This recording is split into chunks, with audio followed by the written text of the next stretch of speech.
Hi friends, क्या हाल चाल है। क्लियो का सीजन 2 आ गया भाई साहब। जो सीजन 1 के फैंस हैं वो फटाफट से इसको देख लो, क्योंकि ये भी सीजन इतना बुरा नहीं है जितना एब्सर्ड वियर्ड क्वर्की टोन के अंदर सीजन 1 था। ऑलमोस्ट उतना ही है, बट थोड़ा सा लॉजिक के लिए आपको दिमाग का जरा इस्तेमाल जो है वो थोड़ा सा कम करना पड़ेगा, क्योंकि सीजन 2 के बस 1 के मुकाबले सीजन 2 जो है क्रिस्पर तो है, सिर्फ 6 एपिसोड हैं, लेकिन साथ साथ में कुछ क्रिएटिव लीप्स भी ली गई हैं। तो जिनको क्लियो की थोड़ी सी इंट्रोडक्शन चाहिए ताकि वो सीजन 2 और सीजन 1 एक्चुअली पहले से ही देख पाएं, तो ये थोड़ा सा वियर्ड तरीके का ऐसा फीमेल प्रोटैगनिस्ट वाला है।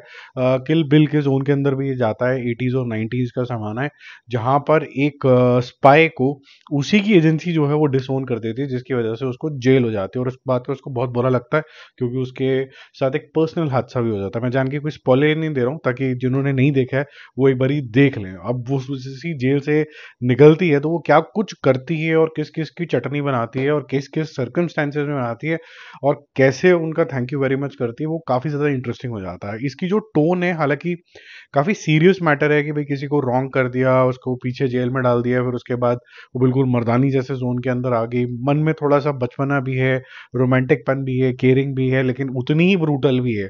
और ब्रूटल मतलब genuinely brutal. She will not think twice और थ्राइस, मतलब she will go for the किल, वैसे तरीके की। और वो काफ़ी ज़्यादा ट्रेंड भी है।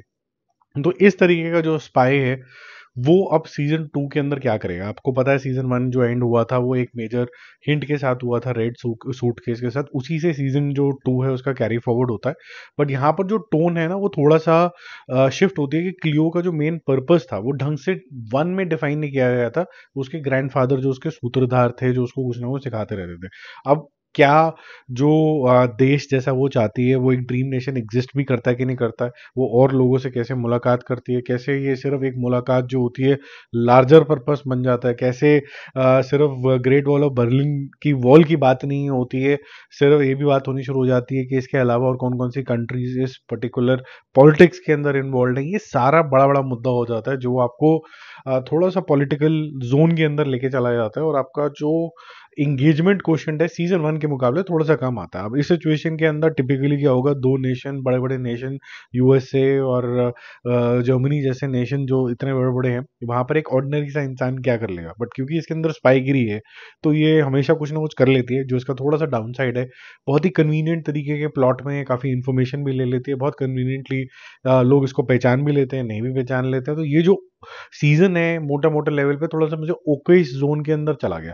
तो मैंने सोचा कि यार मैं आपके साथ शेयर कर लेता हूँ कि अगर आप बहुत ज़्यादा एक्साइटेड हो इस तरीके के शो देखने के लिए, जहाँ पर फन इतना ज़्यादा ज़बरदस्त हो, क्योंकि जो कैरेक्टर है उससे तो आपको प्यार हो जाएगा, कोई ज़बरदस्त एक्टिंग करी है क्लियो मोहतरमा ने, तो आप देख लो। और अगर आपको ऐसा लगता है कि नहीं मेरे लिए प्लॉट भी उतना ही इंपॉर्टेंट है, तो सीजन 1 जैसा ही डेप्थ होगी इसके अंदर, तो शायद डेप्थ नहीं है, लॉजिक जो है स्टोरी लाइन के अंदर है, लेकिन क्या कुछ हो रहा होता है उसके अंदर कोई लॉजिक नहीं होता है।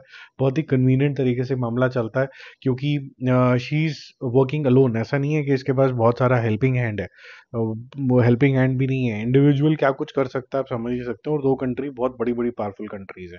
ठीक है, बाकी मेरा मूवी शूवी स्कोर पहले जब मैंने, मुझे याद नहीं मैंने क्या दिया था इसके लिए, आई एम श्योर इम्प्रेसिव ही होगा। बट आज की डेट में जो इसका मूवी शूवी स्कोर सीजन 2 के लिए जो बनता है, फॉर गुड कंटिन्यूटी, जो 80s का समा 90s का समा बनाया है वो अच्छा बनाया है।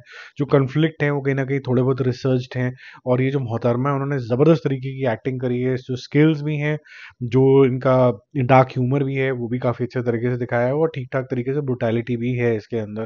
तो मैं ये बोलूँगा कि इसके लिए आपको मिलते हैं 2 नंबर, लेकिन आधा नंबर एग्जैक्टली मिलता है एक्टिंग के लिए, जो यहाँ पर मैंने डाला है। और अगर थोड़ा बहुत ग्रेस मार्क्स देने हो तो कह सकते हैं 2.75, क्योंकि जो डायरेक्शन है इसके अंदर उनको पता था कि जो उनका प्लॉट है वो थोड़ा सा क्रिएटिवली लेगा, कि ऐसे बड़े बड़े नेशंस में ये क्या कर सकती है।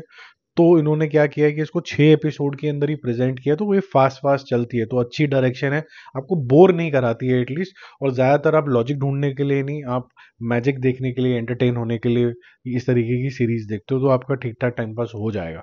बाकी हम जल्दी मिलेंगे और रिव्यूज और अपडेट्स से। Stay connected, bye bye.